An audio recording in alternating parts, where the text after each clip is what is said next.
Yeah, I like those games, like the Tom Clancy games there. Yeah, Tom Clancy.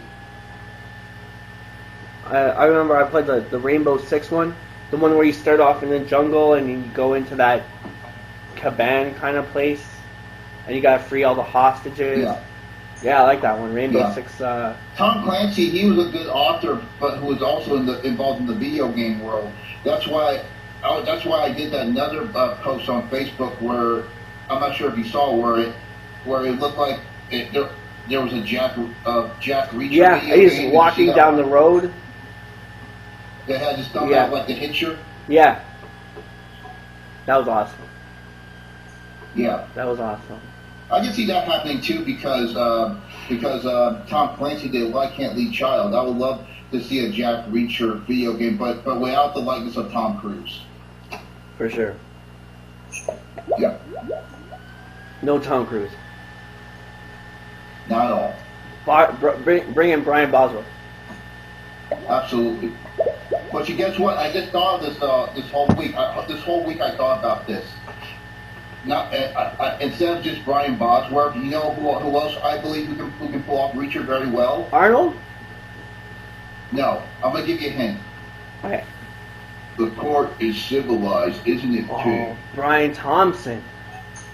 Yeah. He's a badass. Yeah. He's a badass. When I was watching that movie the other day, he still got me. My sister was terrified. She was like, "Oh my God, that guy is so imposing." Like, he's one of the reasons why that movie is memorable. And I can see that taking that scary intimidation and making it for Jack Reacher. Mm-hmm. You know, because he done some movies where he had that dirty blonde haircut that Reacher is known for, that military blonde haircut that Reacher has. Yeah, and he was in that. He's even creepy when he's not. Well, I won't say creepy. He's imposing even when he's not trying to be imposing. You know, he's still got that stature about him that you don't want to fuck around with that guy. You know. Exactly. Even later on when I saw him, like in Joe Dirt and stuff, he still had that very. You know, he's like a wall. He's just. Yeah, he's amazing. I just saw a video of him. Someone took some video of him where I think he was out surfing and he was all bearded up, and he had this cool, nice sense of humor. He's scary, intimidating, even if he sounds nice. Yeah. So I saw him. I was listening to an interview with him on Cobra. It was like a 2 hour. It was like an hour. Was it a movie? Was it on Movie Geeks?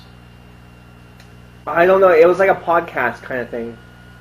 Yeah. They show a picture of Sly where he's looking at the night slasher with the red scope on his face. I think so. There's one part with another guy who talks about like the cinematography, right?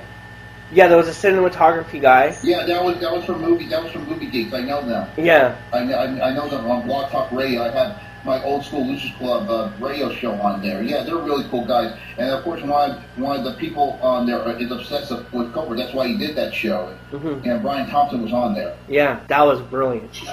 I gotta watch that again. I sent that to Rambo Rap actually after I saw his Cobra thing. His Cobra top 10. I was like, you know what? I gotta send this to him. I sent that over to him. I gotta watch that again. Did he say anything? Did he say anything about it? I think he was just like, thanks for the video, kind of thing. Yeah, I was planning on sending it to him myself, but you beat me to it. Thanks. No problem. Yeah. Yeah. Brian Thompson, he seems like a very guy when I heard that interview. Yeah. He seems really cool. Really, really, really cool. I'm hoping. I was surprised because I'm sorry. Go ahead. You were hoping for what? Oh, I was hoping that the Cobra extended cut gets here before we do the Cobra show. Yeah. So I can cut in the footage of the kid walking in with the box and what do you call that? The fish market scene and some of the alternate scenes. I heard there was a scene where Cobra is in his room. I mean, is in his apartment, and he's looking out in the skyline, and that music Skyline plays that was featured in the video game. Yeah. Oh yeah, in the video in the soundtrack. Yeah, and they featured that music in the video game for Commodore 64. Yes. Yeah, that's a great song. Yeah, it's very. I like that piece of music. We should put that in the video too. Yeah, I'm also planning on putting that in my website for Cobra 2. Mm-hmm. I already picked Angel in the City for the website. That's a great one. I love that one. I love Feel the Heat. Feel the Heat's another classic. Oh, another good one. And of course, Voice of America Sons. Yes. That's a very underrated song. And I like that song that Gloria Estefan did. Oh yeah, Suave. Making a Living there. That's a perfect song. That's the perfect song to listen to when you come home from a hard day's work. Yeah. She even said it in the lyrics, working too hard, trying to make a living. She even said it in the lyrics. It's a perfect song to come home to after a hard day's work, and you can just relax. Mm-hmm. Oh. Yeah, that movie has such a great soundtrack. I'm still gonna see if I can give you the audio from my show I did on Cobra. I'm gonna send you that when I have the chance. Okay, cool. Yeah, take your time, no problem. Yeah, that'd be awesome. Yeah. Yep. Oh. Yes, I'm excited to get that Wallace Lee book. Can't wait. Oh, that's cool. I had to sign I tell you that. No, sorry, go ahead. I had to sign a licensing agreement on that one. Mm-hmm. But you know that's for his own safety there, obviously.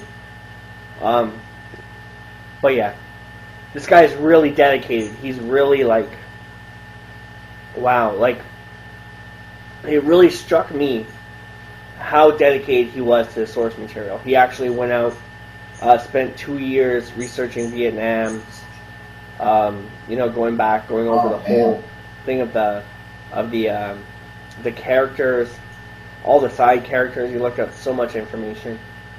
That's good. That's good research. He really gets into the horrors of war. You know, in it, there's a scene where this kid's being castrated, and it's like 15. I would say maybe 15 pages. I didn't have an actual book, but like I'd say if I had to judge it, it was about 15 pages. Oh my God, he really goes into like the intense psychological side of it.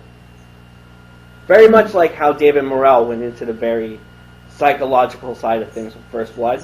Yeah, and in the book, I think in the beginning of the book, before you read the novel, in the book he talks about Rambo, that thing Rambo and Me. Yeah. That's like a short story about how he got the idea of Rambo and the research he did. I read it, and it was in the book. Yeah, the essay, yeah. That's brilliant. That's brilliant. I hope to one day ask him all about that. Yeah. I'm glad that's cool you got an email from him. Yeah, I'm just waiting to hear back from him to see what he says. I sent him, pretty much he sent me a message saying, thank you for your enthusiasm. Can you tell me a little bit more about your Rambo talk show? Did you tell him about me? Well, I just sent him like the reply message. I said, it's like the show is a place where everyone can come together, and I said I have like a pretty big panel. I didn't give him everybody's name, but I sent him the introduction video. So I'm just waiting to see if he'll respond to come on. Yeah, that's cool. That'll be cool if you mention me in email sometime, because I'm a Rambo enthusiast just like you are. Yeah. I'm very enthusiastic about Rambo. Yeah, because I would love to have like a panel going, like you, me, him.